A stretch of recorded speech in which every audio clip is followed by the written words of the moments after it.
Thank you for listening to episode 12 of the Kindness Rebellion. I am your host, Nathan Jones, and in today's episode, I spoke with Rod Keays, author of The Naturally Good Man and the 10,000 Blades of Life. Rod has worked with men and women for over 40 years, helping to teach and understand emotional intelligence. He's worked at men's centers, youth hostels, counseling centers, and many more. He's well established in the world of mental health, and I value him particularly for his work in helping others build an understanding of emotional intelligence. We have a brilliant conversation about understanding and working with our emotions and how it can help build systemic change. Rod and I met through our volunteer work with the Moneyless Society, and I felt like we clicked. His views on the world and his personal statement to be a man with no enemies really resonates with me. Be sure to check out his book and website, which I link in the description, and please like, share, and subscribe to the podcast, or do whatever it is you do to show me that you like it. Thanks for listening.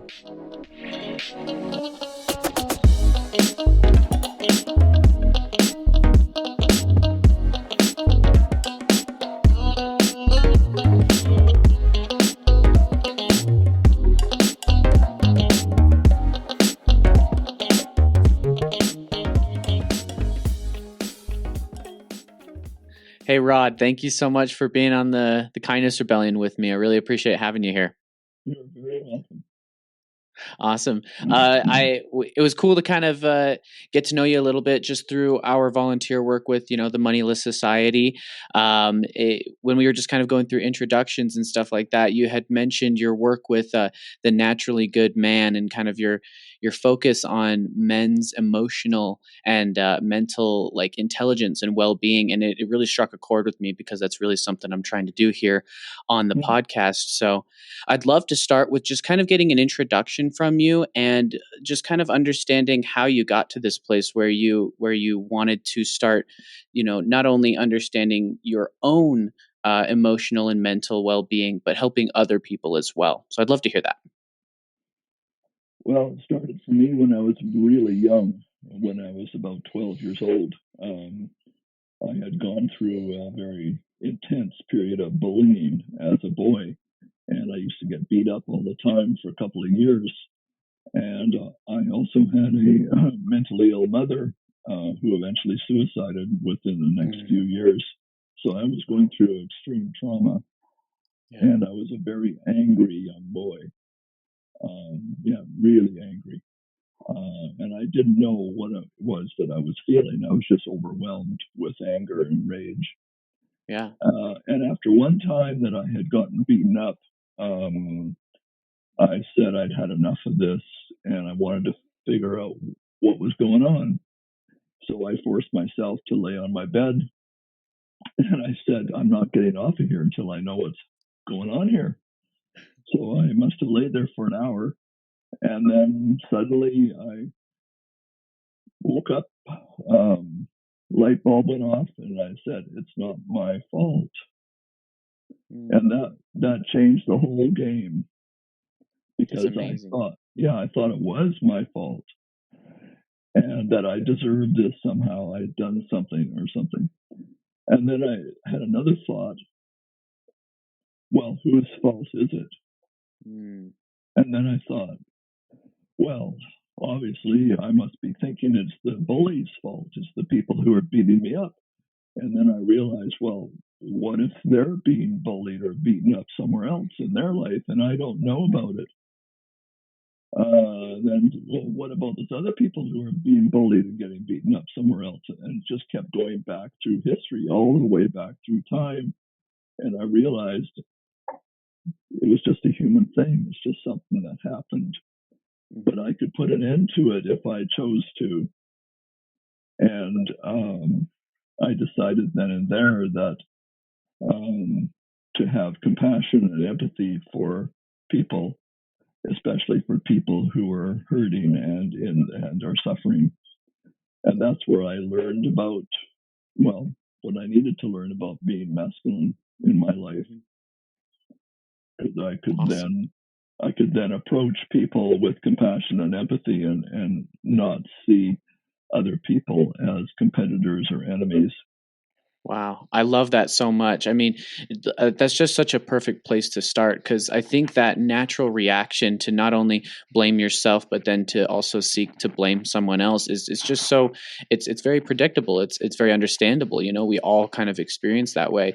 But the fact that you had the experience of transcending that and understanding that it's not necessarily anyone's fault, and it's just this interaction that everybody is trying to deal with. You know, it kind of reminds me of this saying of violence begets violence, you know, and Mhm. it's as we're just constantly perpetuating it because we're trying to blame someone or, you know, seek revenge for it, we're only perpetuating it further. And I think it's so valuable to me that you were able to not only see that pattern and stop it within yourself, but seek to help others stop it as well. So I'd love to kind of to move on to what you were saying at the end of that there, where you were trying to understand your masculinity and you were trying to understand what that really meant to you. Because I'm really curious what that means to you. What is masculinity to you, and how do you try to share that with other people?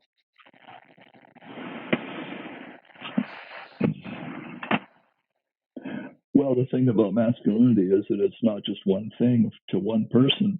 Each person has their own masculinity. So Mm-hmm. it's whether or not you can sort of let it come up without it being against anybody or for anybody or anything. It's just something that comes up in you. It's like I don't know, it's like a breath, taking a breath, or it's something that you feel inside yourself. It's not something anybody could teach you or show you. It's there. You just Mm-hmm. have to be honest with yourself to feel it. I And like that. what gets in the way is our anger and all the other feelings that are associated with anger, such as hurt, shame, humiliation, etc. And Yeah. anger is the predominant feeling that men think is masculinity, but it's Mm. not. It's really hurt or shame or humiliation, and we Interesting. don't honor that in ourselves. We're unable to say, instead of saying I'm really pissed off at you, what you're really feeling is you hurt me Mm-hmm. by doing what you did. I feel hurt by what you said, or I feel shamed by the way you spoke to me. Mm-hmm. And what I'd like you to do instead in the future is this. Mm-hmm. I So love that. our masculinity is about being able to say how we feel Mm-hmm. and take responsibility for it. That's what Perfect. emotional intelligence is for men. Mhm. Yeah.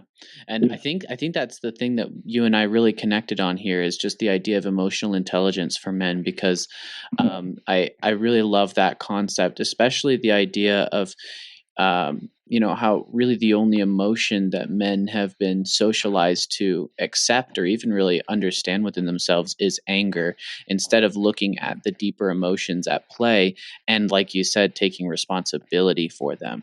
And I think that's the basis of emotional intelligence, I think, is Mhm. trying to not only understand that those emotions are happening and that they're there in the first place, but that you're capable of actually taking responsibility for them and learning how to work with them in order to improve the relationships in our lives.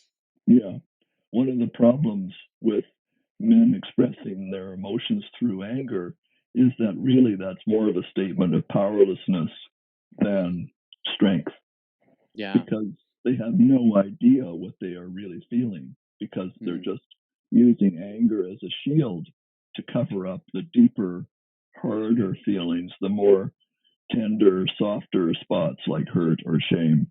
Yeah. So, Something that I sorry to kind of jump in there, because I wanted to say that a lot of what I've heard before is that anger is usually just a reaction, and it's yeah, usually a masking emotion, that it yeah, really is trying to cover up something deeper that's going on. So I yeah. really like that you said that. We do that because it's safer to Mhm. cover up the emotions. Because in say you're in a war, you're fighting a wild animal. You don't want to stand there and tell the wild animal that you feel hurt by them. You want to kill the damn thing, right? Yeah, that's what needs that's what needs to happen, and that And you need it's a you need you need that anger. Yeah. And there's like evolutionary roots to that. Yeah, Mm-hmm. it's natural, but it's Mm-hmm. not helpful for human relationships. We have to learn how to deal with it properly. I think that's the key point. We're trying to deal with these tools and machinery from our evolution where, yeah, it was to try and deal with wild boars in the forests or something like that. But now we're trying to use those same types of tools to interact and, coordinate with people. And it's just not proving to be effective, and it's hurting us. It's hurting men.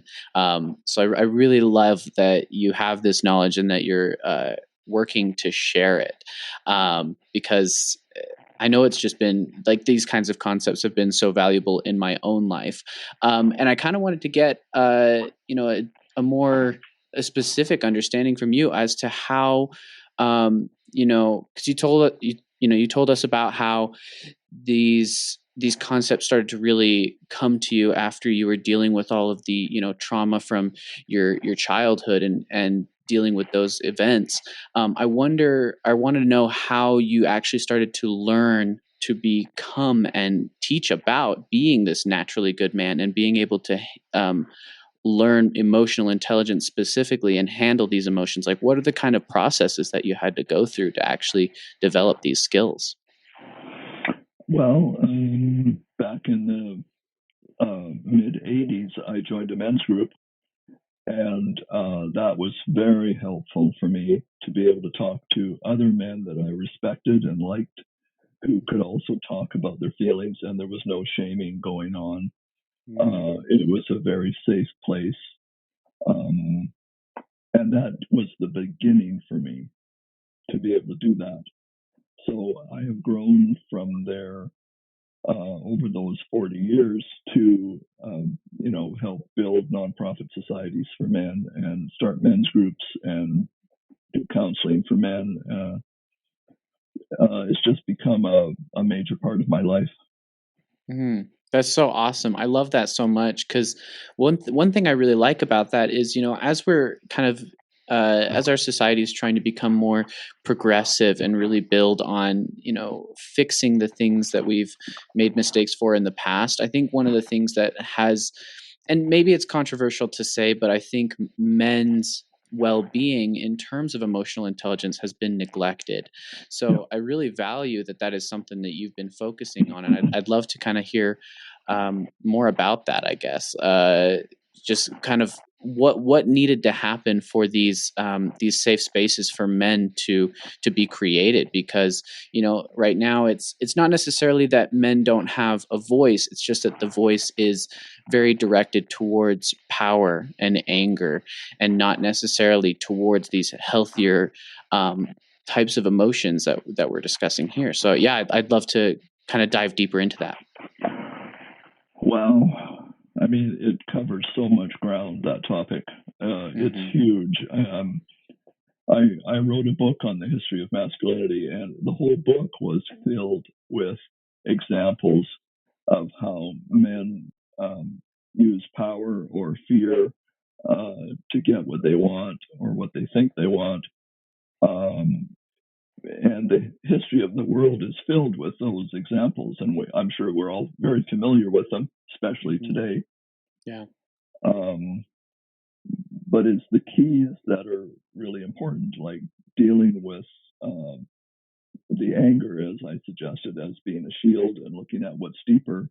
But there's another key to use along with that, and that is called a thing I learned in a workshop I took called personal integration training through the Mankind Project. I don't know if you've heard of them. Mm-mm. Um, and pit training is okay. Let's say between you and I, for example, say something happens, and um, say you feel angry towards me about something. Mm-hmm. Okay, so in the pit training, what that says is that I'm a trigger for anger in you. Mm-hmm. Okay, so the anger is not about me, it's about something in you. So Mm-hmm. the trick for you is to say, where have I experienced this before? Where Mm-hmm. have I experienced that triggering person, triggering event, emotions in my life Mm-hmm. before? And then you'll say, oh, yeah, that person, me, reminds you of somebody 10 years ago that did this to you. Mm-hmm. And so in that process, you didn't understand what it was about, and you didn't forgive yourself for being hurt by it or being shamed by it or about whatever emotions you felt. Mm-hmm. Okay, so Mm-hmm. what you do then is you look at, okay, I felt shamed by that person 10 years ago, and then you say, well, on a scale of 1 to 10, this person I'm looking at right now, are they as bad or worse or whatever? And you say, well, maybe they're a 4. And they say, okay, well, let's look at that person in the past, and can you forgive yourself for being shamed and take care of yourself for being shamed and heal that for you? And then if you could say yes, then heal yourself, then come out and look at this person again and see if it's changed the way you're reacting to them, because you no longer have a charge. Do you see what I'm saying? Yeah. You've Yeah. you've dealt with your charge from the past, so it should be a much reduced effect from that other person. And probably you could then have a conversation with them and say, sorry, man, I just overreacted. Yeah. I love that so much. I think that's such a very valuable process to try and cultivate within ourselves. I especially love that it doesn't necessarily have to. I mean, it's probably so hard for people to do that right in the moment of being Oh, yeah. triggered. Oh, As yeah. soon as those emotions grip you, you're kind of in a Yeah. frenzy for a bit. But Yeah. I think hearing this and understanding this process and being able to do it even after the fact is going to be so valuable in anyone's life. So I love hearing about it, and I love how you suggest that you can always come back to the situation after and say, "Hey, I overreacted," and it's kind of going back to what we were talking about earlier, where you're taking responsibility for those emotions, like you said right at Mm-hmm. the beginning. Because I'm angry, it doesn't mean that it's all your fault. I have to take responsibility for that anger and understand where it's coming from. I think that's a very Exactly. important piece of what you're saying. Yeah, because we tend to think that whatever is happening that right in our face is what's the charging us. That's what's Mm. charging us, but it's not. Oh, I like that because it's all about the patterns that you've been experiencing through your life that are bringing up this emotion. These emotions aren't just extremely spontaneous, they're sort of learned No. and built over time through our Yeah. experiences in life. Yeah. I love that. And if we don't face them one at a time, they just build up like a capacitor, and Yeah. it just boom on the next Yeah. person that comes along, right? Yeah. So you're just constantly doing this to everybody you meet Hmm. because you're not dealing with the charge in your own life. Yeah. And what's so weird about that is it can kind of feel like a solution for those people. The explosion and the burst can Yeah. feel like I've handled the situation. This was the way it needed to be done. But I think when we really evaluate those moments and really evaluate how we reacted in those moments, we're going to find that it's actually causing more problems in the long run. And for me specifically, I think it's just because I've practiced the alternative of saying like, "Hey, you know what? You said this thing and it kind of triggered me. And I needed to be responsible for that emotion and I wanted to tell you about it. And it's always turned out better than just Yeah, getting angry or resentful. of course. It seems kind of simple in a way, but it takes a lot of, I think it takes a lot of courage for people to do that. And I'm assuming that's kind of what you're trying to teach people is trying to be more brave and courageous with their emotions. I suppose that the brave and courageous is the right term. Mm, I think it's just as well. I think it's just being caring and loving yourself, mm. and being more concerned about the way that you think you should live your life rather than the script that's been laid out for you. Yeah, I I like mean, that a lot. sometimes you just have to decide to go your own way, Hmm. And you know. acknowledge what's going on within. Uh-huh. And Yeah, I forget like that a about what lot. you have to forget what society says, because you can't always rely on that. That's just what Hmm. in some ways, the way society is that it's the answers to somebody else's problems or questions. Yeah. Yeah. So, what are your questions? Mm-hmm. That makes sense. It's really society's kind of built around kind of powerful people's reactions to all of these things that we're experiencing, and I like the idea that it's time to really start focusing on our own responses and our own takes on these experiences in our lives and our culture. And it kind of brings me to this other point where, based on what we're being taught by our culture in terms of what it is to be a man, or to have masculinity. I kind of wanted to see if there is anything out in our culture right now that you consider to be valuable, or if it's mostly toxic. Like, are men just totally in a mire of poor ways of being a good man, or are there things that we can actually value right now and run with? Well, yeah, I mean, the whole idea of I don't like the term toxic masculinity because Mm-hmm. it doesn't really, it's kind of a negative. What's really happening is a disempowerment of men because they choose anger over feeling. Mm, You see what I'm saying? So it's not like a yeah. bad thing. It's a like, oh man, I feel so sorry for you that you cannot feel what you're really feeling, that you Yeah. have to feel, you have to express anger instead. If you could just Nice. feel your feelings, you'd be a lot happier. Hmm. I like that, because it comes back to what we were saying at the beginning of perpetuating these negative experiences. If we're just sort of saying, Yeah, you are toxic, you are yeah, a negative rendition of being a man, then we're just going to cut them out and sort of, like, I guess, react in a similar yeah. anger, or act of disempowerment, like you're saying. But I love the idea that you can actually come into that situation from empathy and kindness and understanding, to just say, to feel not necessarily pity, but just No, this sort of hurt for that person. Um, one well, thing you I've talked. yeah, Oh, sorry, go on. you reinforce their anger by calling them toxic. Ooh, that's a good point. You're building on it. Yeah.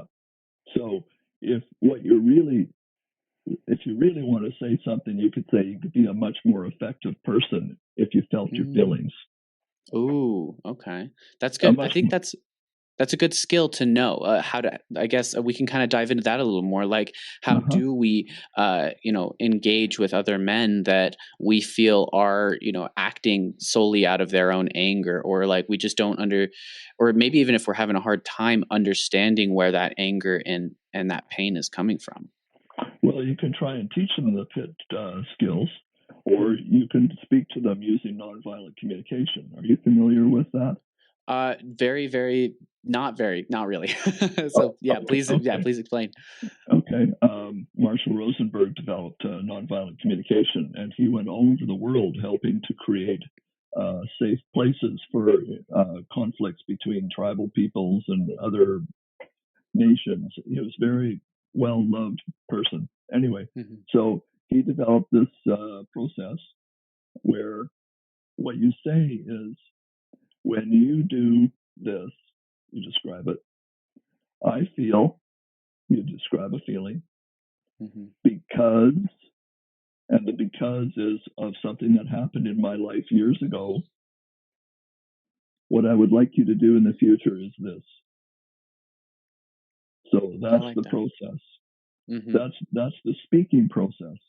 The hearing process is the opposite of that. So the hearing process is when I do this, you feel because what you would like me to do in the future is this. Mm. I like that. And I think when that process is really outlined and elucidated, it really gives people an opportunity to connect, and it gives people an opportunity to actually overcome these divides. Because I think when we tell ourselves that we really can't get past all of the divisiveness and the battling within our culture, it's really because we're not doing this. We're not Yeah, communicating to the yeah, person, and we're not hearing the other person very well. yeah, yeah. I That's like right. that a lot. Yeah, there So, is. sorry, go Go on. ahead. I was just going to say there really is no divide. It's actually just a communication problem. And people need to try a little harder, learn some skills of how to actually listen to what other people are saying before they, a lot of people in conversations just sit there waiting to say the next thing that comes up, and they're not actually listening to what's being said to them. Yeah. And that makes all the difference, because if people feel like they're being heard and they're actually engaging with you, it's just going to help the two of you bond together. And I feel like this entire process of just developing a more sophisticated form of communication with each other is going to be what's necessary to transcend all of the problems we're experiencing right now. I kind of have this feeling that social media and just the internet culture in general is really stripping that away. Specifically because we're not engaging with people on a level, or we're not communicating with people on a level that is that's conducive to our biology, our evolution, the way that we are as humans. We're stripping it down to text, and we're engaging with these people from the other side of a screen rather than face to face, and understanding their humanity. So I think this whole process that you're outlining of nonviolent communication is going to be absolutely essential for everybody in order to transcend these problems and build new systems and build new worlds that we can all really thrive in. Let me give you an example of listening to what somebody is saying. One of my brother-in-laws is a carrier, and he's a Trump supporter. And I asked him one day, "Why do you carry a gun?"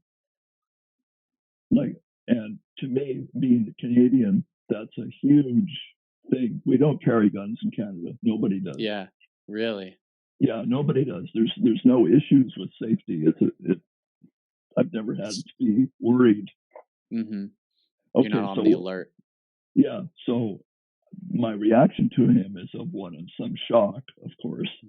Yeah. But what he said to me is, after some conversation, he said to me, he's afraid to be in his own country. Wow. And I heard that, and I went, "Oh, wow. I understand. You feel afraid to be in your own country, so in order to feel safe, you carry a gun." And he said, "Yes." Wow. So I learned something really valuable there about him. I love that a lot, because you were sort of open to whatever response he was going to have, so that you could understand where he was coming from. And and like, we don't have to get too into it, but what I love that says about the entire, gun control debate in general is that maybe the guns themselves isn't the problem. If it's a populace that isn't feeling safe in their own home, then this is just a symptom of that problem. And that realization would have never occurred if you had just written him off and said, he's just some gun-toting crazy person. You came to him from this point of like wanting to understand, and he was able to be honest with you. And I love that so much. I think we just need more of that in our society. Yeah. I really like that. I think that's one of the things that is a major thing I try to promote within my counseling skills and with all the men that I know, is how to improve the communication so that it's more authentic and genuine. Perfect. I love that so much. And actually, that kind of brings me to my next question was, I think it's kind of obvious, but I wanted to point it out and kind of address it but like, why did you choose to focus on, emotional intelligence and maintenance for men? Or what do you think that men tend to lack emotional intelligence more so than women, and therefore need more help understanding and building that communication there? Yeah, that started again, like when I was really young, when I was dealing with being bullied, because they had such a powerful impact on me, and I saw the amount of pain that they were in. And so as a result, I just continued to see the pain in men wherever I went. So my focus was kind of created for me by my own experiences, and I wanted to address it. So that's why I focused on men. And at the same time, I was seeing women leaping ahead just incredible pace to reclaim their femininity and their rights in the world. And I was thrilled for them, and I wanted the same for men because I didn't see men keeping up. I saw men either falling behind or doing nothing, and that saddened me, and I wanted to do something about it. Awesome. Yeah. And I feel like not only were men kind of falling behind, but they were trying to cling on to the accepted or registered ways of dealing with their emotions, which has already been proven to be so limiting and so painful for us. So I love that idea, because I think when we're thinking of the culture wars, or even just how men and women are trying to progress, we sort of think or I think the narrative has been really portrayed as men are like at the top, they're at this like pinnacle of hierarchy, and then women are just trying to catch up. But I really like how you reframed it so that women are making big, powerful, meaningful strides, and men need to also make big, powerful, meaningful strides, so that we can all just transcend these kind of negative patterns together. I really love that. That's so meaningful to me. The problem for men is that they think that if they stand back and applaud women and then get in touch with their own feelings, that they're not going to be seen as masculine. Yeah. And that is a real shame, because true masculinity isn't about power or position or place or prestige. It's about how you feel about yourself. Yeah. I love that, actually. Yeah, if you want to kind of keep diving into that, because I think that's where people are so lost this way. We feel so derooted in terms of masculinity. We don't really understand what it means to be masculine, because you're right. Like traditionally, I've just thought that being masculine means sort of being powerful, being dominating, or being just the top dog, the alpha. But I'm really starting to understand that there's not only so much more to it, but that there's another direction that I want to take with masculinity. So I'd love to kind of dive more into that. Well, the thing with competition, which seems to happen between some people, some men, wild animals, is we think that that's going to give us something. In truth, it's a lie, because there's always going to be somebody greater or lesser than you. So what are you basing the standard on? If it's always changing, there is no standard. Yeah. So in truth, the only person that you can really compete with effectively is yourself. Ooh, I like that a lot. You can't compete with anyone, because it's not relevant to anything. And it will just continue to change. So holding on to that and using that as like a definition of your value and a definition of your masculinity is only going to hurt you in the long run, because either you have to try and maintain that competition or that competitive hold over others, or you're just going to feel lost. That's a really good point. I like that a lot. I really liked how, just kind of pointing out the idea of competition in general. One thing I'd heard before is that one of the reasons that women tend to be so emotionally intelligent and socially cohesive is because of their they called it like lateral cooperation. It wasn't trying to place themselves within a hierarchy of competition of like, I'm better than this person or I'm worse than this person. It was a matter of trying to cooperate on a lateral level and try to socially coordinate with people through their emotions. I guess I wanted to hear your thoughts on that, if that was something you'd heard before, and if you think that's something that men should try to move towards, or at least try to understand and incorporate into their life. Okay, that's a complex issue.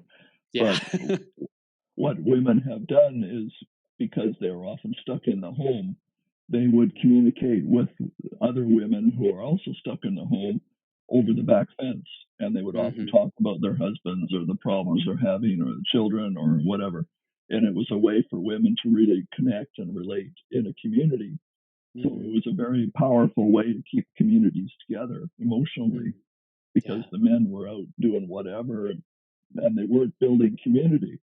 So that's just the woman's side. The male side is that when the Neolithic period 10,000 years ago happened, men and women were pretty much equal in terms of communication and status and power and respect and all those things. Yes, in many ways, men and women did a lot of the same work.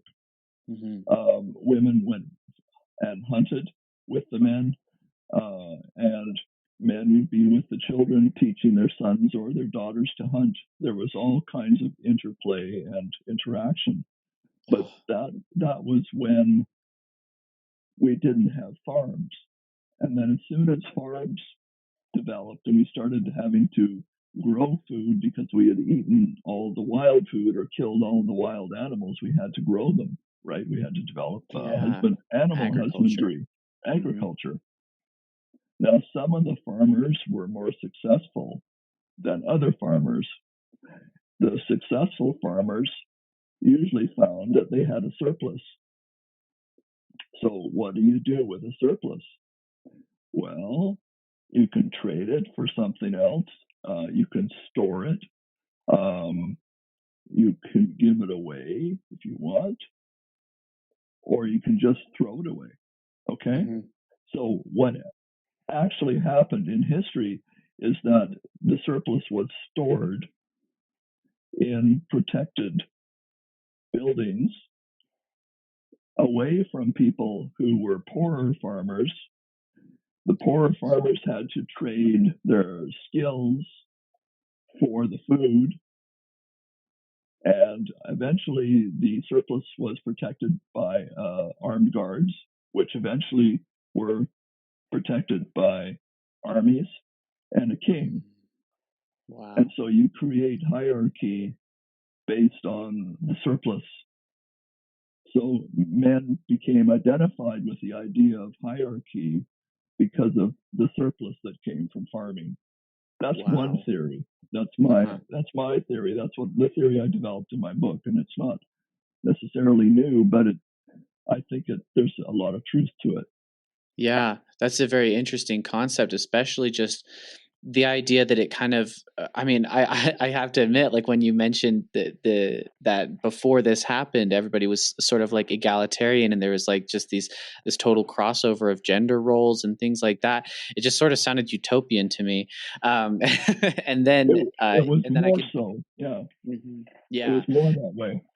Yeah, but I can definitely see how kind of, I guess, hoarding these resources essentially would create this this hierarchy, and then eventually kind of like a ruling and a serf class. That's really interesting. So I guess is there a way to overcome this feeling of competition and hierarchy? Do you think we even should? Yes. What we have to do is share the surplus. Yeah. Hence the moneyless society. Yes. I love this idea. I love the idea that it's not about trying to hoard the resources and therefore gain control over people. It's about allowing our skills to be used to share with people and to build community and have value with each other. There's no such thing as scarcity. We just make it up. I love that. Based on ownership. And fear. Yeah. Fear is the deep feeling, the fear that we won't have enough. So we deny others to have a share. Oh, that's a very interesting point, especially in that specific example that you gave. Because I mean, you can understand how this successful farmer would justify to themselves, well, if I give out all my stuff, I might not have enough food for my own family. So therefore, I have to create these structures in order to protect this from other people. When I think the key for our transcendence and the key for us as humans to improve is to change that mindset to, if I can use this, or if I can expand my sense of self or expand my sense of family and community to include everybody so that I can share these plentiful resources with them, then I will not only just get some more in return from them as they bring their skills and their abilities to the forefront, but will be more resilient as a species and as a culture. I like that a lot. Yeah, we tend to think that wealth is defined by very few items. And that's been one of the problems in our societies, is that we decide some people are talented and some people aren't. and Mm, and then we divide the resources up based on that division. hmm But the truth is, everybody is talented. Sometimes we just don't know where to put them. Yeah, that's a very good point. Especially, I really like that you pointed out that we're limiting what value is, and especially in our modern society today, pretty much the only value that you can have or be considered valuable is if you can earn enough of this imaginary resource of currency, which doesn't even have a direct tie to the resources that we actually need to survive as people. Mm-hmm. It's just an imaginary structure that we've built out of fear. Mm-hmm. Yeah, it's gonna be real hard to overcome that. I think, whenever I kind of talk about the moneyless society, or even just the concept of getting rid of money in general and tying value to things that we actually need to survive, it's actually a really hard concept for people to grasp, and Mm-hmm. Yeah. it's really embedded within our culture and within us. So I hope that we can overcome it. And I wonder how much of this is going to be tied back into emotional intelligence, because it's like what you said with this like fear, or this feeling of scarcity. And if that fear of scarcity is continually driving and controlling us, and we're incapable of actually having emotional intelligence to understand that fear and understand those experiences that we're having, it's going to be very difficult for us to overcome it. So that's where I feel like the moneyless society and emotional intelligence really intersect. It's about people trying to develop the tools to understand what's happening to them in this forced scarcity. Yeah, that's right. And if the tools aren't made available, people just fall back on the default. Yep, which is their past experiences, right? Exactly. And Yeah, so that's. there's nobody there teaching them about what their anger really is telling them, and Mhm. they never get a chance to really own what they're charged up by. Mhm. People just Yeah, continue to live out of them. that's I think that's something that you and I have talked about previously, is just I had released that message from the void about emotional intelligence and how it is social intelligence, and I kind of I'd love to cover that right now, just the idea of um understanding our fear and our desire in a way that we can um use it to integrate socially with other people, because kind of what we've talked about earlier already is just how, if you can't understand your own emotions, it's very difficult for you to relate with other people, and it's very Mhm. hard for you to actually overcome these structures that are oppressing us through this Mhm. forced scarcity. I'd love to hear your thoughts on that. Hmm. Well, I think one of the ways that I help myself to uh, work better with that is I developed a personal statement Hmm. for my life, Okay. and and I yeah, it has to be something that is very hard to do, because Hmm. it wouldn't be worth it if it was simple, or if it was easy, or if you yeah, I can do that, no problem. Yeah. But it had to be something that was hard and challenged you every day. Hmm. So I wrote a personal statement, and it is, by using compassion and empathy, I create a world without enemies. Ooh, I like that a lot, because that's It not is, easy. no, it's not easy. I am constantly faced with my judgments and assessments of people, and I go, "Oh, Rod, what are you doing? Hmm. What are you doing?" That's so And valuable. I love that very much, because I especially like the challenge of it, and the idea that you can come from a place of empathy and understanding in order. I mean, just the idea of not having any enemies. Some people may think that that's impossible, but honestly, I see it as necessary, and I actually love it. I mean, it is extremely hard. Like, if I was Hmm. living in Ukraine right now, how would I deal with what's going on there? But Oh yeah. if I was really disciplined, and I had maybe had people to talk to about it, and I could do my very best, Hmm. because one of the other things that Marshall Rosenberg said is that you can use the protective use of force. to protect yourself and the ones you love. You don't have to hate them. I like that, because you're coming from a place of understanding of why they're even attacking you, or why they're using force against you and doing what's necessary, but not coming back in a reactive and angry way. It's just as a protective force. Yeah, you can stop them, even if it means you have to kill them. But you're not doing it out of hate. So what that does is it protects your humanity. You don't become a monster like what you're trying to remove. Yeah. Or is that protect. I wonder if that's is that very rooted in emotional intelligence? It's rooted in this idea of you have to be aware of your actions, and whether it's coming from a place of revenge and hate and anger, or if it's coming from a place of, protection and love, and, trying just this protective force. Is that kind of rooted in emotional intelligence? Yeah, because revenge is actually built upon probably past charges that you haven't dealt with. Yeah. And now you feel like you have a viable route to act out this revenge so that you may feel successful.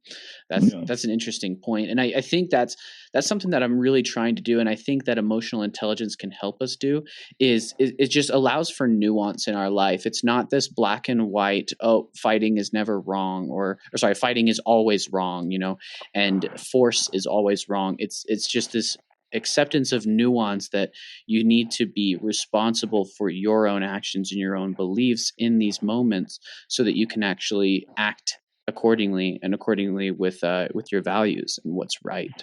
I like that a lot. Sorry, go on. I was just going to say, life isn't easy. Yeah, for real, to say the least, right?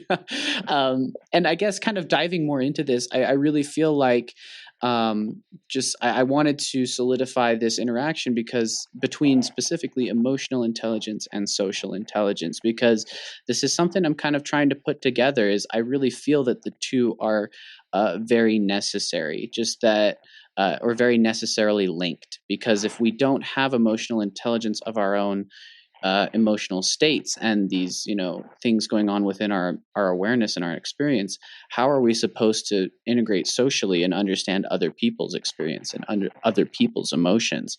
I wanted to kind of get your feedback as to whether you feel like that is a justifiable link, if it's a meaningful link, or even helpful at all.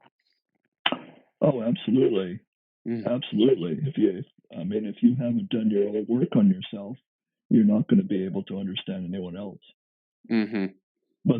So conversely, the more you do on yourself, the more pleasure you'll get out of life. That's true. Yeah, I agree. And honestly, it allows you to kind of point yourself into directions that are going to be more valuable in your life anyways. If you don't understand yourself, and you don't understand what you value and what you believe in, how are you going to know which way to go? And you will probably then make better choices of the things that you do and the people that you become close to.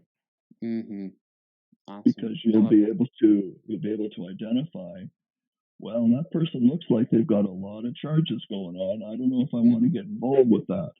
Ooh, I like that a lot. That it really builds that awareness there. That's something that I've actually been going over in other podcasts, is just like when to engage with people that have these emotional charges that you're talking about.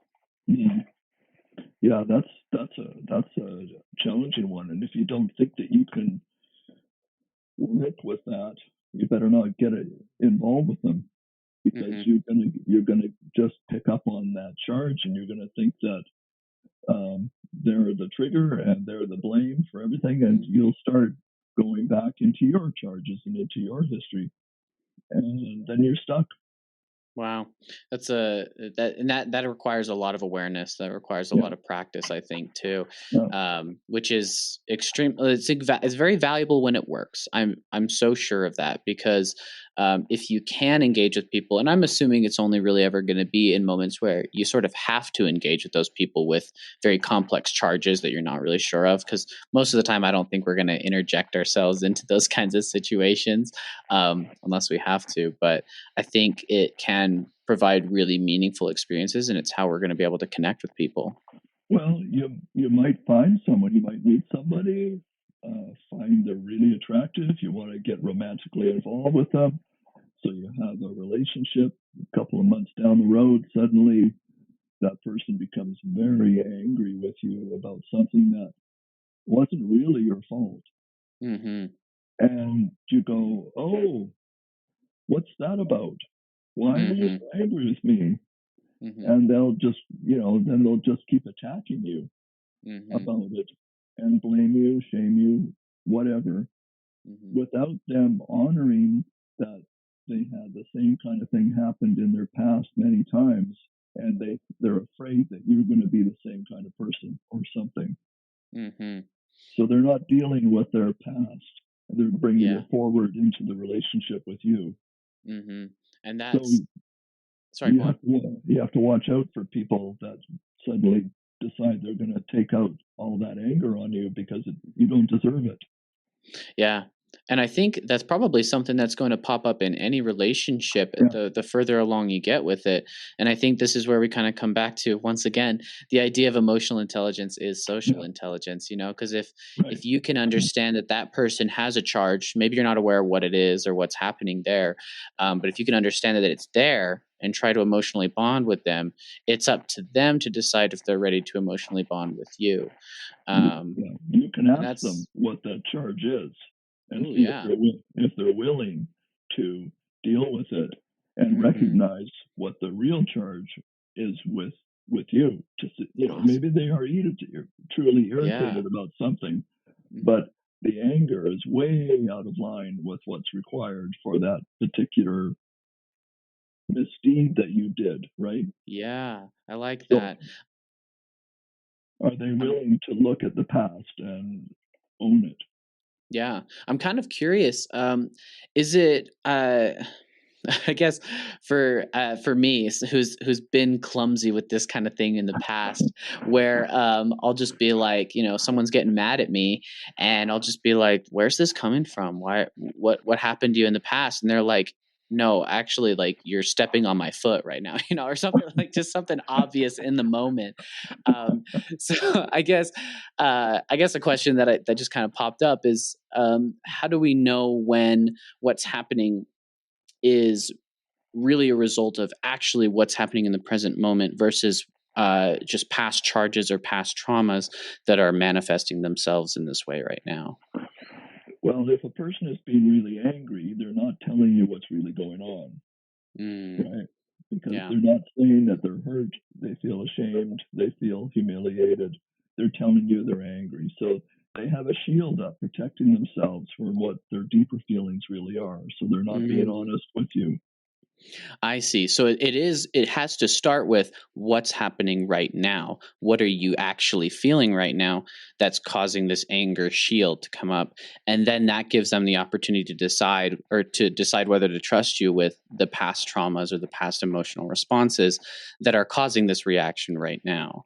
Mm-hmm. Is that right? Awesome. Yeah. I love Yeah. that. This is so helpful for me because, I think this is really what I'm trying to do with the podcast is just trying to teach people how we can actually communicate better with each other. And it's why I've been so excited to talk to you about these things because I really, really Mm-hmm. value your insights. Mm-hmm. Um, Thank you.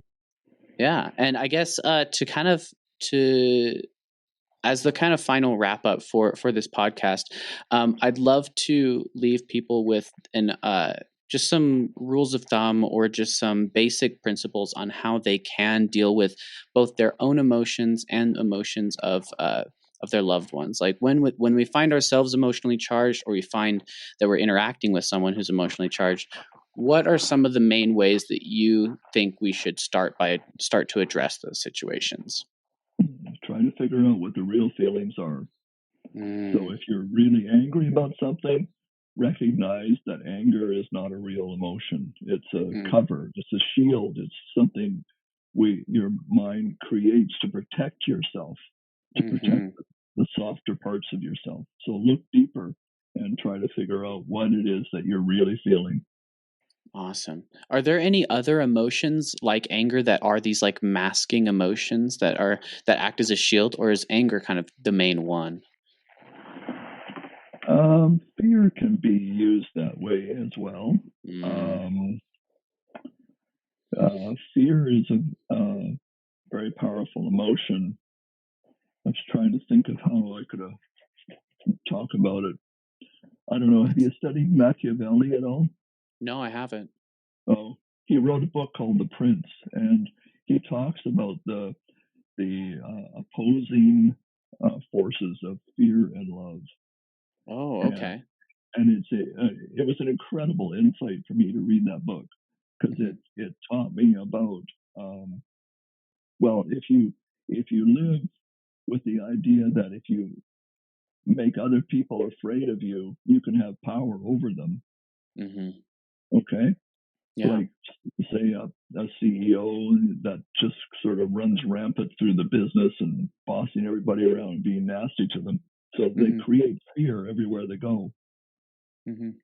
Or the boss who creates good feeling or love in the workplace and tries to be concerned with the lives of the employees. Both sides have consequences. The fear-based boss has to constantly be concerned about rebellion, of being stabbed in the back, being dethroned, being taken over. The boss who creates love and caring in the job, his problems could be, let's see, they would be, it's easier to ignore someone that loves you than someone that you fear, because with fear, there's consequences you may not want. With love, so what? You sort of take them for granted. You can, and you can just sort of think, well, it doesn't matter because they care about me, so I'll just do what I want. There's no consequences. There's no consequences. So that was what Machiavelli was trying to teach, is this polarity between love and fear. And that plays a big role in our relationships too, because one party in the relationship might be the affectionate, more passive person, and the other person in the relationship might be more domineering, aggressive personality, and they both are operating on Machiavellian principles. Wow, I like that a lot. If they don't realize it, they become trapped in there, and they can't get out of it because it's a cycle. That's so important. And I love it because I could actually see how in that, specifically in that dynamic that you outlined, how fear can be used as a mask, because you're sort of initiating and creating fear in order to protect your own fear. And I think that's a really interesting point there, and something that we should be aware of. I'm definitely going to check out Machiavelli. Is that who it was? And The Prince? Yeah, The Prince. Perfect. Yeah. I'm definitely gonna check that out. I think that's gonna be an important part of my repertoire. Yeah, it was really valuable for me to learn that. It's a very skinny little book, so it won't be that difficult to read, but it's a good concept. I think that's definitely going to be something very valuable in my life, and I'm looking forward to checking that out. But Rod, thank you so much for being on the podcast. I really appreciate your insights. I look forward to working more with you on the Moneyless Society. I really think it's going to be an effective solution to the problems that we're seeing in our culture and our society now. So I really appreciate you taking the time today. Oh, it was great. I enjoyed it very much. Thank you. Yeah, you bet. And man, enjoy Canada. I love the Pacific Northwest up there. It must be beautiful right now. Yeah, it's all the daffodils are coming out and the buds are starting to come. So spring's coming. Nice. I'm excited. Yeah. All right. Okay. Thank you so much, Rod. Thank you. Nice to meet you. We'll have more chats in the future. Oh, definitely. I'll be sending you all of my little blurbs and podcasts asking for your opinion because I really value it. Okay, thanks. You bet. Bye for now. Bye.